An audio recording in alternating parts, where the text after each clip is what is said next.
আসসালামু আলাইকুম। রায়কা আল হোসেন স্বাগত জানাচ্ছি এনটিভি সন্ধ্যার খবরে। ক্রাউন সিমেন্ট শিরোনাম দেখছিলেন, এবার চলুন পুরো খবরে। বাংলাদেশ থেকে পাচারকৃত অর্থ ফেরত নিয়ে আসা ও নতুন পাচার ঠেকাতে বিশ্বব্যাংকের সহযোগিতা চেয়েছেন প্রধান উপদেষ্টা অধ্যাপক ডক্টর মোহাম্মদ ইউনূস। নিউ ইয়র্ক সফরের তৃতীয় দিন বিশ্বব্যাংকের প্রেসিডেন্টের সঙ্গে বৈঠকে এই সহযোগিতা চান তিনি। জাতিসংঘ সাধারণ পরিষদের অধিবেশনে জাতীয় নির্বাচন, সংস্কার, বিচার, ভূ রাজনৈতিক ইস্যু এবং রোহিঙ্গা সমস্যা নিয়ে সরকারের অবস্থান তুলে ধরবেন প্রধান doctor Yunus. Nazrana Chowdhury report. New ইয়র্ক সফরের তৃতীয় দিন সকালে প্রধান উপদেষ্টা জাতিসংঘের ৮০তম সাধারণ পরিষদের উদ্বোধনী অনুষ্ঠানে যোগ দেন, যেখানে বিশ্ব নেতারাও ছিলেন। আগামী শুক্রবার জাতিসংঘের সাধারণ পরিষদের অধিবেশনে ভাষণ দেবেন প্রধান উপদেষ্টা, যেখানে গত ১৪ মাসে তার দায়িত্বের সময় বিভিন্ন চ্যালেঞ্জ মোকাবেলায় সরকারের নেয়া পদক্ষেপের কথা পুরো বিশ্বের সামনে তুলে ধরবেন তিনি। ইলেকশনের প্রিপারেশনটা আমাদের কিরকম, প্লাস হচ্ছে গ্লোবাল যে জিওপলিটিক্যাল যে অনেকগুলো ইস্যু সেগুলো নিয়ে কথা বলবেন। রোহিঙ্গার ইস্যু থাকতে পারে, অনেকগুলো যেগুলো আমরা আমাদের গভর্নমেন্টে যে কাজ, তারপরে ট্রায়ালের বিষয়ে আসবে, রিফর্ম, ট্রায়াল এবং ইলেকশন তো আমাদের তিনটা প্রধান কাজের অন্যতম তিনটা প্রধান কাজ, সেগুলো বিষয়ে আসবে। ফেব্রুয়ারিতে ইলেকশন হতে পারে না, ফেব্রুয়ারিতে ইলেকশন হবে, হ্যাঁ, ফেব্রুয়ারির প্রথমার্ধে। পরে প্রধান উপদেষ্টার সাথে বিশ্বব্যাংকের প্রেসিডেন্ট অজয় বাঙ্গা সৌজন্য সাক্ষাৎ করেন। এ সময় তারা বিশ্বব্যাংকের অর্থায়নে বাংলাদেশে চলমান বিভিন্ন উন্নয়ন প্রকল্পের অগ্রগতি নিয়ে আলোচনা করেন।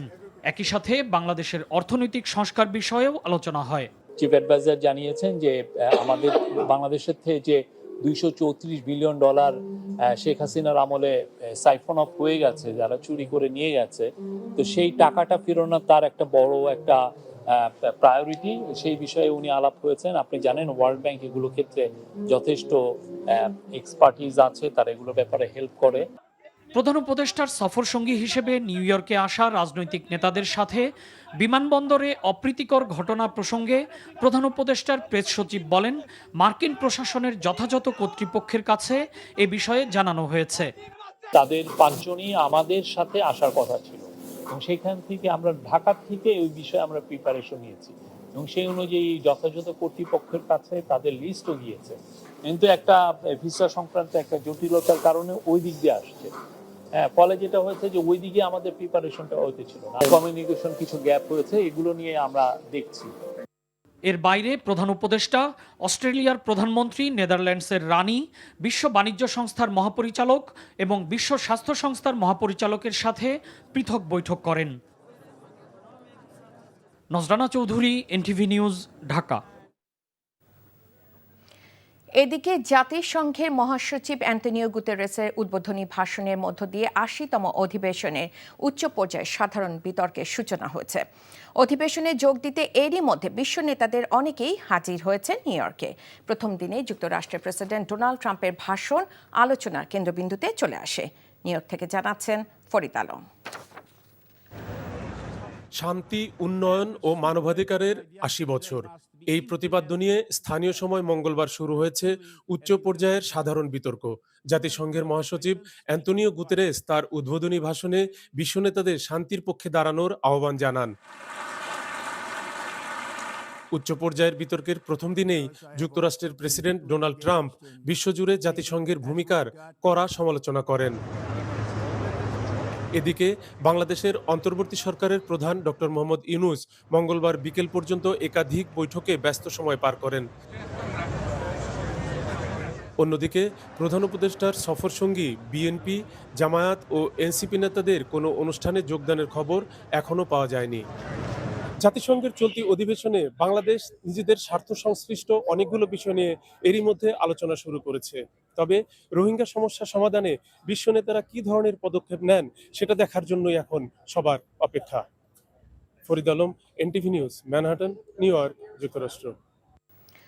নভেম্বরের মধ্যে শেখ হাসিনা ও তার পরিবারের বিরুদ্ধে প্লট জালিয়াতি ৬ মামলার রায় হওয়ার আশা করছেন দুদক চেয়ারম্যান আব্দুল মোমেন।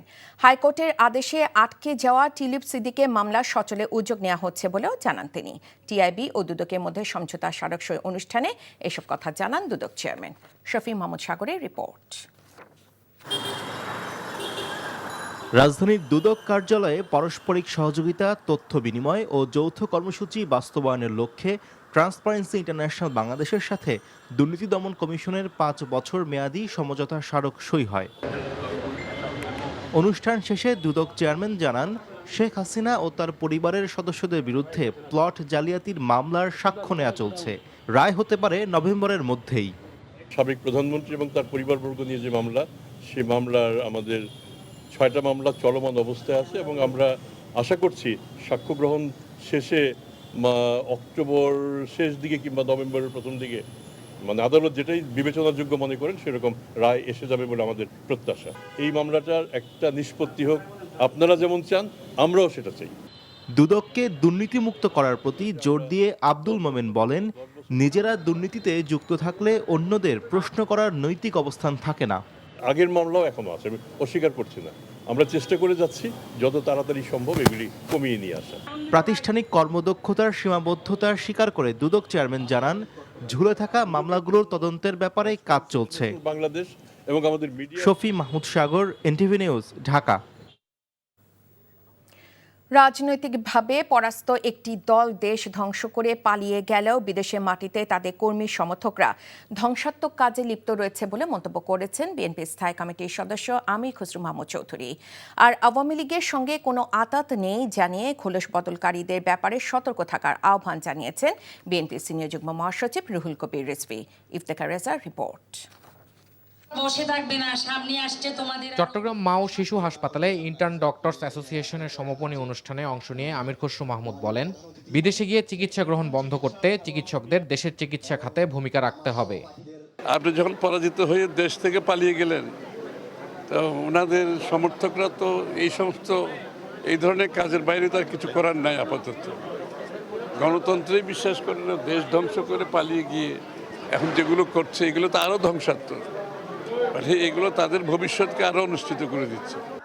এদিকে রাজধানীর শেরেবাংলা নগরে শহীদ রাষ্ট্রপতি জিয়াউর রহমানের মাজারে পিরোজপুর জেলা বিএনপির নবগঠিত আহ্বায়ক কমিটির সদস্যদের সাথে নিয়ে শ্রদ্ধা নিবেদন করেন রিজভী আহমেদ। আওয়ামী লীগের দুর্নীতি অপকর্মের বিচার হলে নিউ ইয়র্কে ফ্যাসিবাদের দোসররা এমন কর্মকাণ্ডের সাহস পেত না।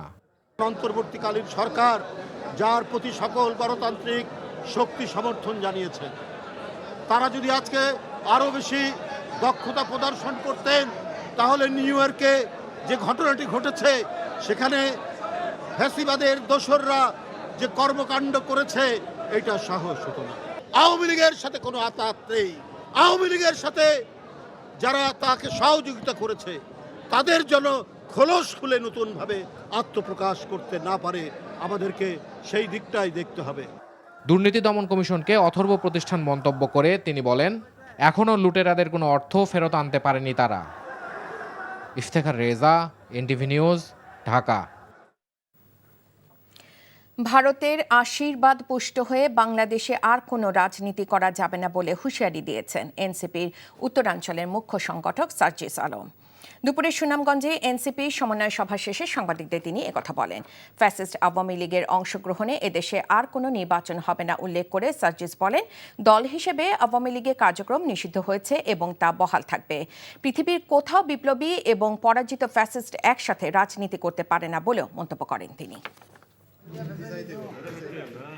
শুধু বিএনপিকে নয়, পুরো বাংলাদেশে যারা আগামীতে রাজনীতি করতে চান, আমরা স্পষ্ট করে বলি, ভারতীয় আধিপত্যবাদের অধীনে বাংলাদেশে আর কোনো রাজনীতি চলবে না। এক, ভারতের আশীর্বাদ পুষ্ট হয়ে বাংলাদেশে কেউ ক্ষমতা আসতে পারবে না। আজকে থেকে 2 বছর আগে বিএনপি জামায়াত ইসলামকে নিয়ে এভাবে আওয়ামী লীগ টিটকারি করতো, ছোট করতো। যারাই করেছে তাদের পরিণতি আগামীর বাংলাদেশের রাজনীতিতে ভালো হবে না। এদিকে দুর্গাপূজার সামনে রেখে পার্শ্ববর্তী দেশ থেকে উস্কানিমূলক তৎপরতা বাড়তে পারে উল্লেখ করে স্বরাষ্ট্র উপদেষ্টা মোহাম্মদ জাহাঙ্গীর আলম চৌধুরী বলেছেন, এ ব্যাপারে সবাইকে সতর্ক থাকতে হবে। দুপুরে চট্টগ্রাম সার্কিট হাউসে জেলা প্রশাসন ও আইন শৃঙ্খলা বাহিনীর ঊর্ধ্বতন কর্মকর্তাদের সঙ্গে মতবিনিময় সভা শেষে সাংবাদিকদের তিনি একথা বলেন। জাতীয় নির্বাচনে পর্যাপ্ত নিরাপত্তা ব্যবস্থা থাকবে বলে জানান উপদেষ্টা। দুর্গাপূজা সুষ্ঠুভাবে সম্পন্ন করতে সবার সহযোগিতা কামনা করেন তিনি। নিষিদ্ধ ঘোষিত সংগঠনে ঝটিকা মিছিল প্রসঙ্গে ষষ্ঠ উপদেষ্টা বলেন, জড়িতদের গ্রেফতার করা হলেও কোনো কোনো ক্ষেত্রে তারা জামিন পেয়ে বেরিয়ে যাচ্ছে, এ ব্যাপারে ব্যবস্থা নেওয়া হবে।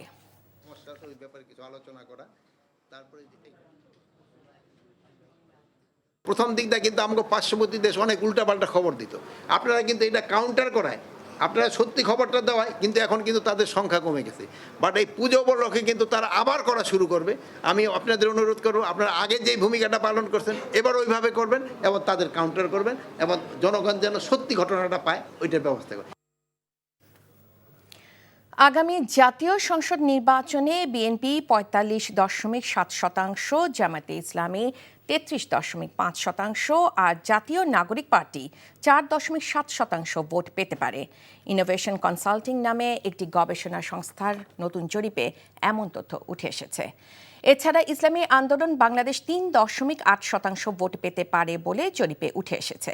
দুপুরে রাজধানীর জাতীয় আর্কাইভ অডিটোরিয়ামে সংবাদ সম্মেলনে জনগণের নির্বাচন ভাবনা শীর্ষক জরিপে ফলাফল প্রকাশ করে ইনোভেশন কনসাল্টিং।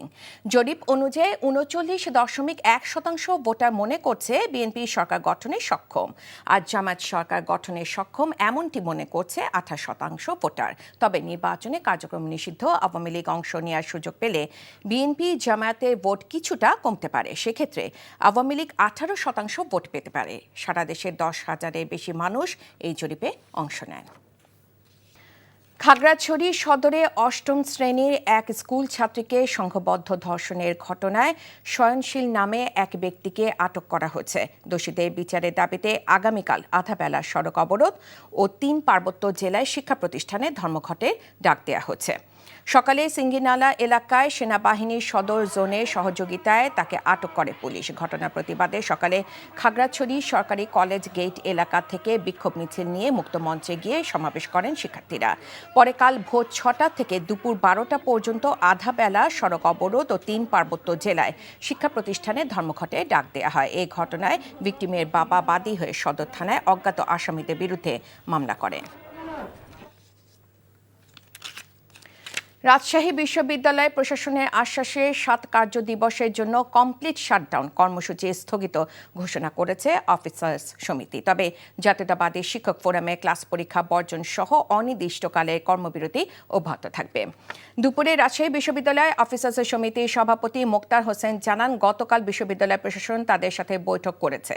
বৈঠকে প্রশাসন কমপ্লিট শাটডাউন কর্মসূচি প্রত্যাহারের অনুরোধ জানিয়েছে। এ প্রেক্ষিতে শিক্ষক কর্মকর্তাদের লাঞ্ছিত করার সাথে জড়িতদের দৃষ্টান্তমূলক শাস্তি এবং বিশ্ববিদ্যালয় ভর্তিতে প্রাতিষ্ঠানিক সুবিধা বহাল করার জন্য প্রশাসনকে ৭ দিনের সময় দেওয়া হয়। এদিকে কমপ্লিট শাটডাউনের প্রতিবাদে আজ কেন্দ্রীয় লাইব্রেরির সামনে মানববন্ধন করেছে ইসলামী ছাত্র শিবির।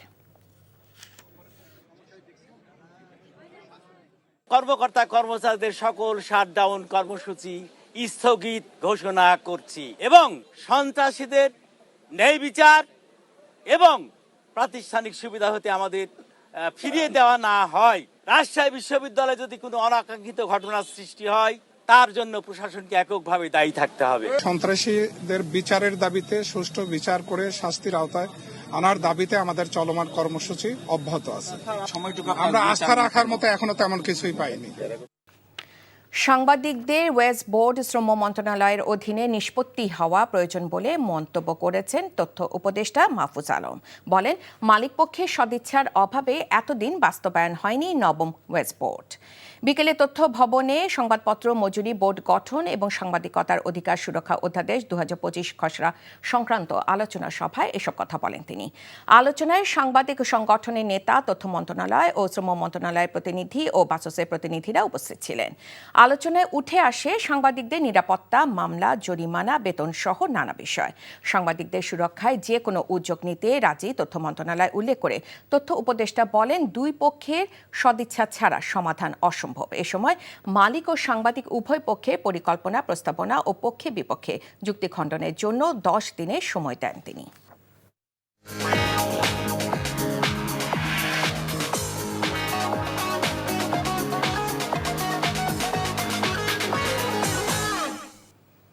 মার্কেন্টাইল ব্যাংক অর্থনীতির খবর। চাহিদা থাকলেও বিক্রি শুরুর 1 মাসের মাথায় ভর্তুকি মূল্যে ট্রাকে পণ্য বিক্রি বন্ধ করল সরকারি বাণিজ্যিক সংস্থা টিসিবি। সংস্থাটি জানিয়েছে, সাময়িক সময়ের জন্যই চালানো হয়েছিল এমন কর্মসূচি। বাজারে দ্রব্যের অতিমূল্যের এই সময় টিসিবির স্বল্পমূল্যে পণ্য বিক্রি বন্ধ করে দেওয়ায় আরও বিপাকে পড়ার শঙ্কার কথা জানিয়েছে প্রান্তিক ও নিম্ন আয়ের মানুষ। স্বল্প আয়ের মানুষের জন্য ভর্তুকি দিয়ে টিসিবির পণ্য সরবরাহ চালু রাখার তাগিদ সামাজিক নিরাপত্তা বিশ্লেষকদের। সেলিম মালিকের রিপোর্ট। রাজধানীর করাইল বস্তি দিন আনি দিন খায় অবস্থায় এখানে বসবাসকারীর বড় একটি অংশের। এলাকার ছোট এই বাজার নিত্যপণ্যের অতিমূল্যে হাঁসফাঁস নিম্ন আয়ের মানুষদের। করলা 80 টাকা কেজি, কাঁচামরিচ 1 পাঁচ 40 টাকা, টমেটো 100 টাকা কেজি, 2 মোটা লাউ শাক চাষে 120 টাকা। তা আমাদের মতো মাসে কি এগুলো চলে? এমন বাস্তবতায় কম দামে ট্রাকের টিসিবির পণ্য বিক্রি কার্যক্রম অনেকটাই স্বস্তি এনেছিল এদের মাঝে। টিসিবির মালে অনেক উপকার হইতো না, আটা চাউল হেনতে পাইলে অনেক মানুষের উপকার হয়েছে। করলে মনে করেন লক্ষ লক্ষ মানুষ বসবাস করে, সবাই কি কোটিপতি, সবাই বড় লোক, তাহলে কি বস্তিতে বসবাস করতে পারতো? দরিদ্র যারা আছে তারা কলা মোদির অপেক্ষাই করে সিরিয়ালে 5 কেজি চালের জন্য তাদের বাল বাচ্চা সংসার থুইয়া মনে করেন সকালে যারা 5টা বাজে যায়। তবে টিসিবির মুখপাত্র জানালেন কাঠধারীদের বাইরে ট্রাকে পণ্য বিক্রি কার্যক্রম চালু হয়েছিল সীমিত সময়ের জন্য। যেসব এলাকায় এই 1 কোটি পরিবারের টার্গেটেড সংখ্যার 50%-এর নিচে ছিল, শুধুমাত্র সেসব এলাকায় এই লাস্ট ট্রাক সেল যেটা হয়েছে এটা করা হয়েছে। এটা সারা দেশব্যাপী হয় নাই, এই একটা লক্ষ্যমাত্রায় এটা কিন্তু করা হয়েছে। এটা আসলে বন্ধ হওয়ার বিষয় না, এটা নির্দিষ্ট সময়ের জন্য করা হয়েছিল। সম্প্রতি সামান্য কমলেও প্রায় 3 বছর ধরে দেশের মূল্যস্ফীতির হার 10% আশেপাশে, দারিদ্র্যের হার 28%, আর খাবার কিনতে রাজধানীবাসীকে খরচ করতে হচ্ছে আয়ের প্রায় 55%। আমাদের শ্রমঘন এলাকা এবং আমাদের ঢাকা সিটি সব বড় বড় সিটিতে যেখানে স্লাম এরিয়া আছে সেখানে আমার মনে হয় ট্রাক সেলটা প্যারালাল চালানো দরকার। কারণ হলো যে কাঠধারীর বাইরে যে ব্যাপক যারা জনগোষ্ঠী আছে যাদের প্রয়োজন, তারা কিন্তু এই কাভারেজের বাইরে আছে, এবং এটা আমি আশা করব যে সরকার বিশেষ করে বাণিজ্য মন্ত্রণালয় এই বিষয়টি ভেবে দেখবে। বিশ্লেষকদের মতে শহরের নিম্ন আয়ের নাগরিকদের সামাজিক নিরাপত্তায় সরকারি কার্যক্রম খুবই কম। এমতাবস্থায় ভর্তুকি দিয়ে হলেও টিসিবির পণ্য সরবরাহ চালু রাখার তাগিদ তাদের। যারা টার্গেট গ্রুপ তারা কিন্তু নিম্ন আয়ের মানুষ, এবং এই মুহূর্তে আসলে কর্মসংস্থানের অবস্থা ভালো নয়। তো এই অবস্থায় আমি মনে করি যে ট্রাক সেলটা একটু রেগুলার করা দরকার এবং যতটা সম্ভব আউটরিচ বাড়াতে হবে। টিসিবির ভর্তুকি মূল্যে পণ্য বাজার পরিস্থিতি কিছুটা হলেও স্থিতিশীল রাখে বলে মনে করেন সামাজিক নিরাপত্তা গবেষকরা। সেলিম মালিক, এনটিভি নিউজ, ঢাকা।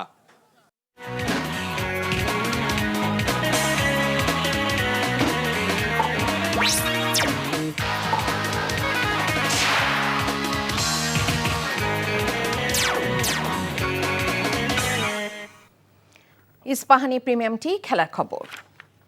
এখনও আনুষ্ঠানিকভাবে খেলা থেকে বিদায় না নেওয়ায় ঝুঁকির মুখে পড়তে পারে তামিম ইকবালের কাউন্সিলরশিপ। তার কাউন্সিলরশিপ নিয়ে নির্বাচন কমিশনে আপত্তি দাখিল করেছেন একজন সাবেক ক্রিকেটার। বিসিবির গঠনতন্ত্রেও তাই বলা আছে। গঠনতন্ত্রে 2 নম্বর ধারার 19 নম্বর উপধারা অনুযায়ী খেলোয়াড় থাকা অবস্থায় কাউন্সিলর হওয়ার সুযোগ নেই। এদিকে খেলোয়াড়ি জীবন শেষ না করেও তামিম আরও একটি অন্য পরিচয়ে কাউন্সিলরশিপ পেতে পারেন, কিন্তু সেখানেও আছে সমস্যা। সাবেক খেলোয়াড় ছাড়াও সংগঠক হিসেবে কাউন্সিলরশিপ চাইতে পারেন তামিম, তবে সেক্ষেত্রে ওই কাউন্সিলরকে হতে হবে ক্লাব সভাপতি কিংবা সাধারণ সম্পাদক। তামিম যে ওল্ড ডিওচেস এর হয়ে কাউন্সিলরশিপ চেয়েছেন সেখানে তিনি যুগ্ম সম্পাদক পদধারী। তফসিল অনুযায়ী আজই কাউন্সিলরশিপ যাচাই বাছাই শেষ দিন। অনিয়মের কারণে দুদকে নজরে পড়া ক্লাবের কাউন্সিলররা আসন্ন বিসিবি নির্বাচনে ভোট দিতে পারবে। বিসিবির সভায় এমন সিদ্ধান্ত এলেও ভোটারের তালিকা থেকে বাদ পড়েছে সেই ক্লাবগুলো। নির্বাচন নিয়ে পদে পদে অনিয়মের জন্য কাঠগড়ায় দাঁড়াতে হবে এর কুশীলবদের, জানিয়েছেন ঢাকা ক্রিকেট ক্লাব অর্গানাইজার্স অ্যাসোসিয়েশনের সভাপতি রফিকুল ইসলাম বাবু। কুশল ইয়াসিরের রিপোর্ট। এখন আপনাকে আমি অ্যাকিউজ করতে পারি, বাট আপনার জাজমেন্ট যদি না পান তো আপনি তো দোষী না। According to the constitution they are eligible. 20 September বিসিবির জরুরি সভার পর আলোচিত ক্লাবগুলো নিয়ে এমন বক্তব্য দিয়েছিলেন মিডিয়া কমিটির প্রধান।